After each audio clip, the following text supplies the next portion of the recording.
Have you been trying to sell a property and finding it's really difficult to get a buyer? Why is that so?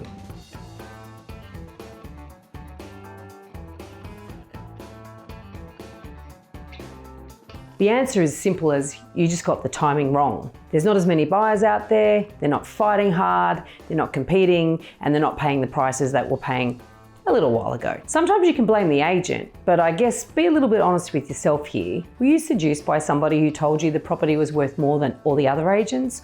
Or perhaps they told you that they were able to get you a better price because they believe in your home. The agent might have mismanaged the campaign. There's plenty of agents out there that don't know how to manage changing market conditions. So perhaps you got yourself a good time gal or a good time guy who doesn't actually know how to manage a tight market where they need to find that one buyer and nail their feet to the floor. Have they put too high an asking price on it? Or if it's at auction, are they quoting too much? Because if they have, they won't get any feedback from buyers in this market. There'll be crickets. And you won't even get lowball offers to give you some sort of sense as to what would be a bargain price for the property. And as credible as it may seem, buyers don't even give lowball offers very often. And the longer that this goes for, the risk that your property will be overexposed grows and grows. And when it's overexposed, it's been on the market a little bit too long, gets a bit of a whiff about it. Buyers think, what's wrong with it? There must be something wrong with it.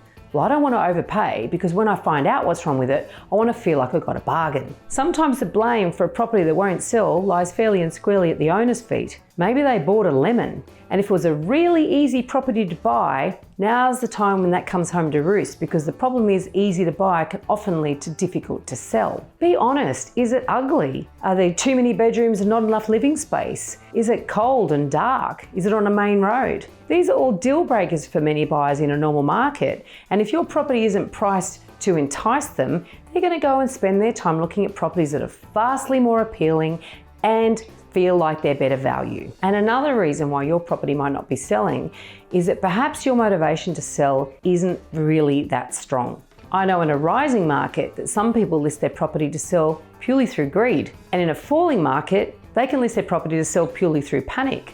Neither of those are really great motivators because you really need to have a plan. What are you going to do once you have sold? What's the next step for you? If it's an investment, what else are you going to do with the money? If it's a home, what's your next home look like? How much do you need for that move? Now on that, what you need does not dictate what your property is worth. They're two very separate things. So if you're thinking that you're not going to get enough when you sell the property to make that leap, and that's why you're holding back, here's a newsflash for you. Buyers don't care. They don't care that you can't do what you want to do.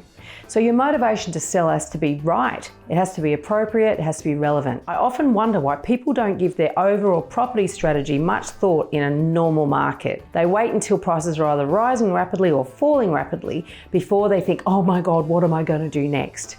Now, if that applies to you and you're finding it difficult to sell at the moment, it might be time just to cool your jets a little bit, sit down and take stock. Because if you never actually had a plan, it's really, really difficult to sell when you're not getting what you think your property is worth. And if you're not really motivated to sell in a buyer's market, you're probably not going to sell. I'm all for more truth and transparency and trust in the property industry. And if you agree or disagree, leave a comment. Let's have a conversation.